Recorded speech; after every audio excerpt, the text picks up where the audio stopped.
उत्तराखंड से बड़ी खबर आपको बता दें कि चमोली में महसूस किए गए जलजले के झटके रिक्टर स्केल पर 3.5 रिकॉर्ड की गई है। जलजले की शिद्दत, अहम जानकारी उत्तराखंड से इस वक्त आप तक पहुंचा रहे हैं। जलजले के झटके महसूस किए गए हैं। रिक्टर स्केल पर 3.5 जलजले की शिद्दत रिकॉर्ड की गई है। उत्तराखंड में पहले ही कई जगहों पर इस वक्त बाढ़ के हालात से लोग मुतासिर हैं और ऐसे में अब जलजले की खबर भी सामने आई है जिसने लोगों को खौफजदा कर दिया है। रिक्टर स्केल पर जलजले की शिद्दत 3.5 रिकॉर्ड की गई है।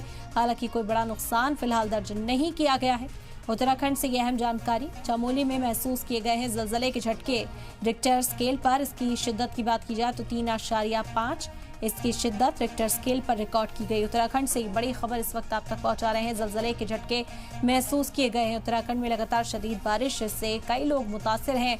कई इलाकों में सैलाब जैसे हालात हैं। पहाड़ों के दरकने की खबरें सामने आ रही हैं।